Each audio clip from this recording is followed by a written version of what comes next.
Fund வாங்கினாங்க அப்படின்னு கேட்குறாரு. அது கொடுத்தது அவருடைய மாமனார் தான்.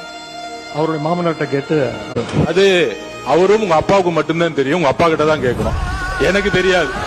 அப்பாவை இங்க காணோம், வீட்டுக்கு போய் உங்க அப்பாட்ட கேளுங்க, உங்க அப்பா கரெக்டா சொல்லு. உதயநிதி அண்ணாவுக்கு வணக்கம். மார்டின் சார் 900 கோடி கொடுத்ததா சொல்றீங்க. மார்டின் சார் வந்து கார்பரேட் கம்பெனிக்கார். அவர் காரியம் சாதிக்கிறதுக்காக அவர் 900 கோடி என்ன 2000 கோடி கொடுக்கலாம். உங்க அப்பா யாரு? நாட்டோட முதலமைச்சர். அவர் ஏன் வாங்கணும் அந்த காசு?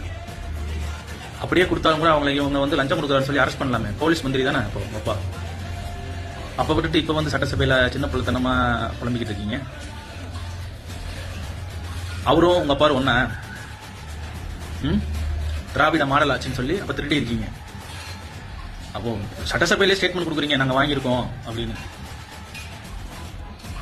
அந்த அளவுக்கு உங்களுக்கு துணிச்சல் வந்திருக்கு. காரணம் என்ன? உங்களை எதுக்கு ஆள் இல்லைன்னு. அதனாலதான் மக்கள் உங்களை ஓரமா ஒதுக்கி வச்சிருக்கீங்க. இடைத்தேர்தல் மட்டும் இல்ல, அடுத்து எந்த அப்பாவை எங்க அப்படின்னு தேடுறாங்க. அடுத்து உதயநிதியை காணாம தேட வேண்டிய நிலைமை வரப்போகுது. கன்ஃபார்மா வரும். இந்த மாதிரி ஸ்டேட்மெண்ட் கொடுத்ததுக்கு கன்ஃபார்மா அடுத்து உதயநிதியை காணோம், எதிர்கட்சியை காணோம் அப்படின்னு தேட வேண்டிய நிலைமை வரும்.